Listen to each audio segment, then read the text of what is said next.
नमस्कार, जेके 24/7 न्यूज़ का social media platform आप देख रहे हैं। मैं हूं आपके साथ हर्ष भारद्वाज। इस वक्त बारिश हो रही है और इस बारिश में दो चीज़ें अक्सर किया करती हैं, या तो बारिश में गर्मा गर्म चाय और पकौड़े मिल जाए, या तो बारिश के अंदर आपको कुछ ऐसी पंक्तियां मिल जाए, कुछ ऐसी कहानी मिल जाए, कुछ ऐसी कविताएं मिल जाए जिससे आपका पूरा का पूरा दिन बन जाए। हालांकि शाम ढलने वाली है, लेकिन उससे पहले जब बारिश हो रही है तो आप ज़रूर चाय और पकोड़े का मज़ा ले रहे होंगे। लेकिन कुछ पंक्तियां और कुछ कविताएं हम आपके सामने इस बारिश के मौसम में रखेंगे जो आपकी खुशी को और दोगुना कर देंगी। तो खुशनूर इस वक्त मेरे साथ है, मेरे सहयोगी। उनसे दरअसल इन पंक्तियों को सुनने की कोशिश करते हैं, किस तरीके से वो गांव की खूबसूरती को भी रखेंगे और इस बारिश के मौसम में आपको बताएंगे उन पंक्तियों को जो आपको बेहद पसंद आने वाली है। आप सुनेंगे तो वाकई आपको पसंद आएगी, क्योंकि मैं पहले इसे सुन चुका हूं, लेकिन एक बार फिर से सुनते हैं। खुशनूर। बिल्कुल बिल्कुल। कविता केदारनाथ सिंह की लिखी हुई है और बहुत ही प्यारी कविता है। कविता के शुरुआती शब्द कुछ ऐसे हैं। जब वर्षा शुरू होती है, जब वर्षा शुरू होती है, कबूतर उड़ना बंद कर देते हैं। जब वर्षा शुरू होती है, कबूतर उड़ना बंद कर देते हैं। गली कुछ दूर तक भागती है, गली कुछ दूर तक भागती हुई जाती है और फिर लौट आती है। मवेशी भूल जाते हैं चरने की दिशा, मवेशी भूल जाते हैं चरने की दिशा और सिर्फ रक्षा करते हैं उस धीमी गुनगुनाहट की जो पत्तियों से गिरती है। सिप सिप सिप सिप। जब बरसात शुरू होती है, कबूतर उड़ना बंद कर देते हैं। जब वर्षा शुरू होती है, एक बहुत पुरानी सी खनिज गंध सार्वजनिक स्थानों से निकलती है और सारे शहर पर छा जाती है। जब वर्षा शुरू होती है, तब कहीं कुछ साथ में कटाक्ष भी कर रहे हैं आप सरकार पर। बिल्कुल बिल्कुल। जब वर्षा शुरू होती है, तब कहीं कुछ नहीं होता सिवा वर्षा के। आदमी और पेड़ जहाँ पर खड़े थे वहीं पर खड़े रहते हैं। सिर्फ पृथ्वी घूम जाती है उस आशय की ओर जिधर पानी के गिरने का क्रिया रुख होता है। जब वर्षा शुरू होती है, कबूतर उड़ना बंद कर देते हैं। तो ये कुछ कविता थी।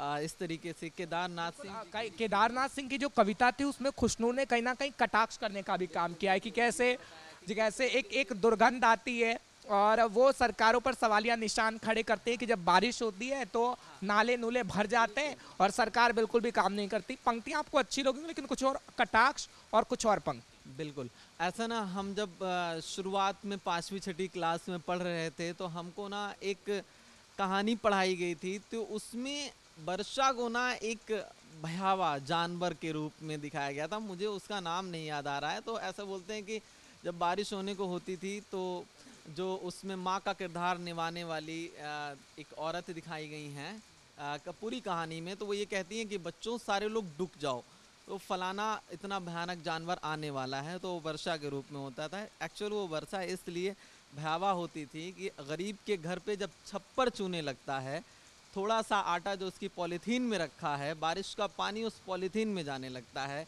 उसका मिट्टी का चूल्हा जब पानी से भीग जाता है, लकड़ियाँ जो जंगल से वो बीन बटोर करके लेकर के आया है, सूखी लकड़ियाँ पानी में भीग जाती हैं, कुछ भी बनाने के लिए नहीं होता है, खाना खराब हो जाता है। तब हम उस मार्मिक अवस्था को महसूस कर सकते हैं, क्योंकि हम उसी गांव से, उन्हीं जगहों से आए हैं और उन्हीं जगहों पे हमारा बचपन बीता है। खूबसूरत बात वर्षा की ये है कि जब बचपन में बारिश हुआ करती थी तो कहीं रास्ते गली चौराहे पे या गांव में कोल्हू होते हैं सर, तो उनका पसार फैला होता था। पसार इट मीन कि गन्ने के जो रस निकालने के बाद में उसका जो एक तरीके से खोजड़ बचता है, तो वो सुखाने के लिए, जलाने के लिए डाला जाता है। तो उसमें हम लोग खेलते होते थे और अचानक से बारिश आती थी तो वो मतलब फिर उसमें ना खेलने का एक अलग ही अनुभव होता था। इधर कूद रहे हैं, उधर कूद रहे हैं, बारिश हो रही है।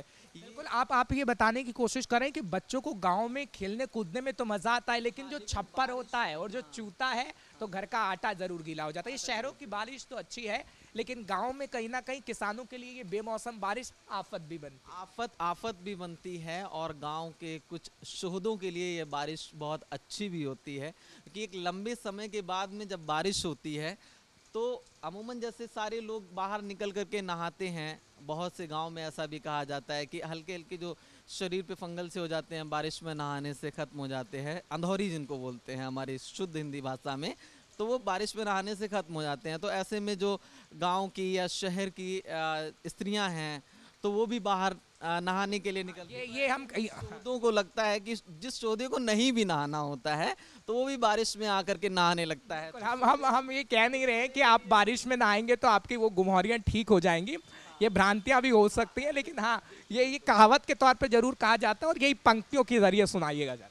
तो इस तरीके से पंक्तियाँ क्या मैं इस पे नहीं कुछ बता सकता, ये वो जो भाव था मैंने आपको बता दिया कि एक्चुअल जो मैंने आभास किया गांव में रहने के दौरान वो चीज़ें मैंने आपको बताई।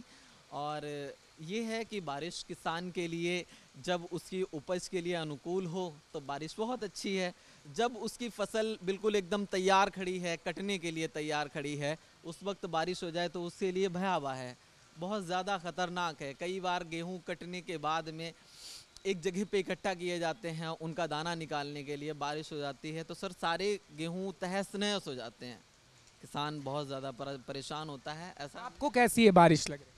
हमको क्या, हम अभी तो एकदम बने कंक्रीट के जंगल में हैं, दिल्ली लाई का कंक्रीट का जंगल, तो यहाँ पे तो हम चार दीवारी के बीच में कैद हैं, हम नहीं भीग पाते हैं। जो भीगता है इस मौसम में उस किसान को आप अनुभव कीजिए, जो किसान खेत में जाता है घास लेने के लिए अपने मवेशियों के लिए, और अचानक से बारिश हो जाती है, वो बुज़ुर्ग आदमी जो 40-45 साल का है सर, उसकी 2 बेटी जवान है, एक लड़का जो प्रदेश में पढ़ाई करने के लिए वो भी पिता पे निर्भर है, और वो घास लेकर के आ रहा, वो भीग जाता है रास्ते में साइकिल चलाते हुए। सर वो क्या अनुभव करता होगा कि मैं घास लेने गया, मैं भीग गया, मुझे डर है कि मैं कहीं बीमार ना हो जाऊं। इवन वो बीमार तक हो जाता है, वो घर पे आता है। लेकिन फिर भी हमारे देश का किसान इतना मन से मजबूत है कि फिर भी वो पूरी तथस्थता के साथ अपनी बेटी से, अपने बेटे से, अपनी पत्नी से, अपनी हमनवा से ये कहता है कि ना वो जो आटा है ना उसकी मोटी रोटी बनाओ और बढ़िया सी चटनी बनाओ, आज वही खाएंगे सारे लोग। तो शायद दिल्ली वाले वो अपना अपना मज़ा है। हाँ, तो ये जो भाव भंगिमा थी आप उसे अच्छे तरीके से समझ सकते हैं, जो खुशनूर बताने की कोशिश कर रहे थे कि क्या गांव में अगर बारिश आती है तो कितनी परेशानी किसान को होती है, लेकिन फिर भी किसान उसमें खुशियां ढूंढ लेता है। यानी किसान रोता भी है और किसान चीखता भी है, किसान खुश भी होता है, लेकिन बारिश किसान को भाती तो है, लेकिन जब उसकी फसल बर्बाद कर जाती है तो उसके सिर्फ मुंह से हाय निकलता है और वो भगवान को याद करता है। लेकिन ये शहरों की बारिश है साहब, और शहरों की बारिश सबको खूबसूरत लगती है, सबको अच्छी लगती है, और जब शहरों की बारिश हो, हाँ ऐसा है, मुझे लगता है कि शहर जैसे जो बने हैं, जो महानगर बने हैं, ये गांव से आकर के ही लोगों ने बनाए हैं। तो जो यहाँ पे जिसका बचपन गांव में बीता है, जो यहाँ आकर के 45 साल का हो गया है, 47 साल का हो गया है, तो अचानक से जब बारिश होती है ना तो उसको याद आता है कि यार हमारी अम्मा ना वहाँ गाँव में भाई उस वक्त हमारे लिए इस तरीके से बढ़िया सी पकौड़ी बनाती थी, और गांव के जो देसी सरसों का तेल होता है उसमें पकौड़ी बनाया करती थी। तो वो अब चूँकि वो खुद 45 साल का है तो अमूमन सी बात है उसकी माँ नहीं है अब इस दुनिया में, या तो फिर वो इस चीज़ को ना बहुत महसूस कर, अब फील करता तो यही महसूस करने की चीज़ें हैं खुशनूर। हाँ, तो ये महसूस करने की चीज़ें हैं, और खुशनूर की तरफ से यही बताया गया है कि भैया जो पंक्तियाँ हैं उससे भी आप महसूस करते हैं, बारिश है उससे भी आप महसूस करते हैं, लेकिन हाँ उन किसानों के दुख को भी समझिए। जब आप ऊपर वाले से कहते हैं भगवान बड़ी गर्मी हो रही है बारिश कर दे, तो उनके गेहूं की फसल लहला रही होती है, और वो गेहूं की फसल कटने का जब समय होता है तो उसके मुख से सिर्फ इतनी बात निकलती है कि हे भगवान थोड़ा सा बारिश बाद में करना, क्योंकि हमारा पेट भी है, हमें पेट पालना भी है, और देश मैंने हाँ सर एक चीज़ और इसमें अनुभव की है कि किसान जो है ना वो ज़मीन से इस तरीके से जुड़ा हुआ है, उसकी जो मार्मिक अवस्था है, उसका मन इतना स्वच्छ है। मैं खुद 22-23 साल का लड़का हूँ, 23 साल की उम्र में मैंने ये अनुभव किया है कि जिस वक्त मैं मीडिया में नहीं आया था, गांव में पढ़ाई कर रहा था, तो एक बार हमारे गांव में ना गजब का सूखा पड़ा, सारे मवेशी परेशान हो गए, तालाबों में पानी नहीं बचा।